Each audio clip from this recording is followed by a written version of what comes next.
Here.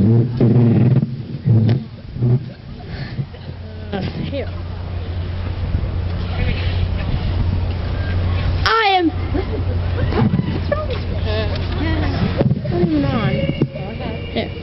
I am happy to join with you today in what will go down in history as the greatest demonstration for freedom in the history of our nation.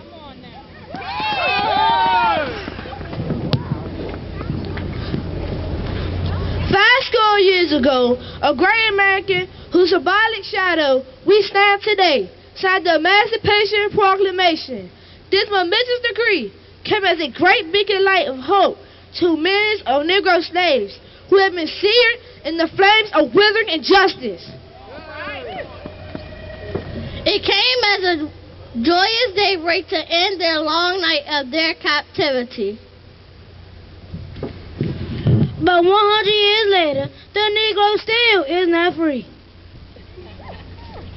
100 years later, the life of the Negro still sadly crippled by the manacles of segregation and the chains of discrimination. 100 years later, the Negro lives on a lonely island of poverty in the midst of a vast ocean of material prosperity. 100 years later, the Negro is still languishing on the corners of American society and finds himself in exile in his own land. So we have come here today to dramatize a shameful condition. In a sense, we have come to our nation's capital to cash a check. When the architects of our republic wrote the magnificent words of the Constitution and Declaration of Independence, they were signing a promissory note to which every American was to fall heir. This note was a promise that all men, yes, black men as well as white men, would be guaranteed the unalienable rights of life, liberty, and the pursuit of happiness. It is obvious today that America has defaulted on this promissory note insofar as her citizens of color are concerned. Instead of honoring this sacred obligation, America has given the Negro people a bad check. A check which has come back marked insufficient funds. But we refuse to believe that the Bank of Justice is bankrupt. We refuse to believe that there are insufficient funds in the great vaults of opportunity of this nation.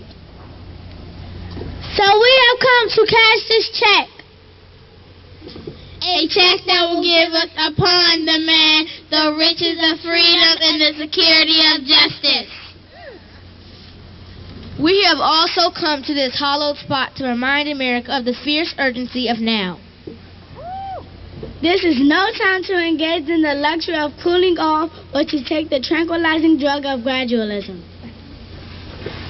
Now is the time to make real the promises of democracy. Now is the time to rise from the dark and desolate valley of segregation to the sunlit path of racial justice.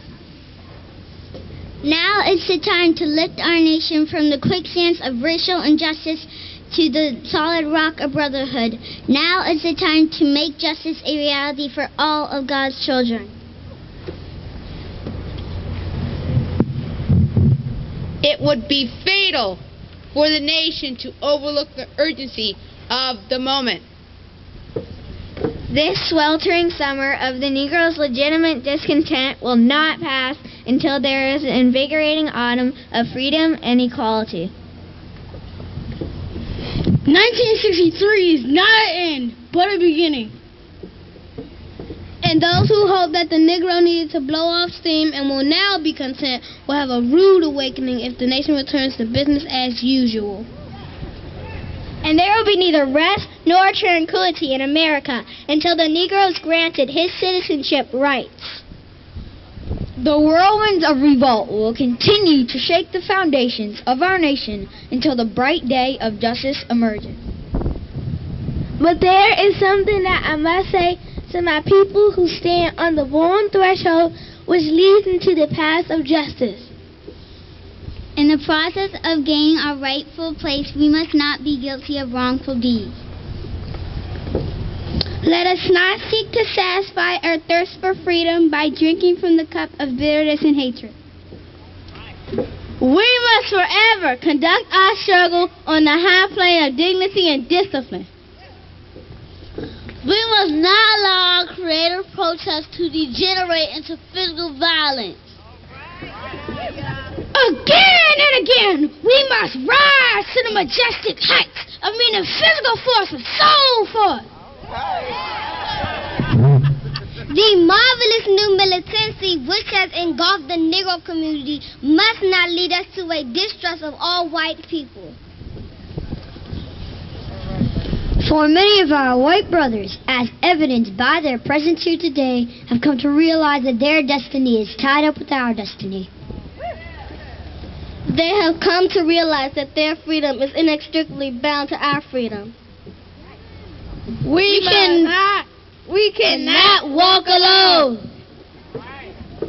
As we walk, we must make the pledge that we shall always march ahead.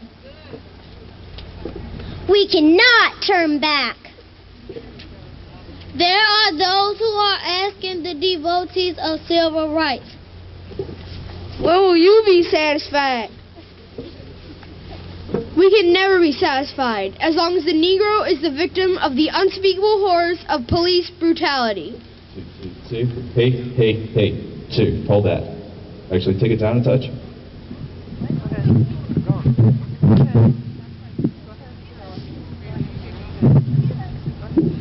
We can never be satisfied as long as our bodies, heavy with fatigue or travel, cannot gain lodging in the motels of the highways and the hotels of the city. We cannot be satisfied as long as the Negro's basic mobility is from a smaller ghetto to a larger one. We can never be satisfied as long as our children are stripped of their selfhood and robbed of their dignity by signs stating "for whites only." We can never be satisfied as long as a Negro in Mississippi cannot vote. And a Negro in New York believes he had nothing for which to vote.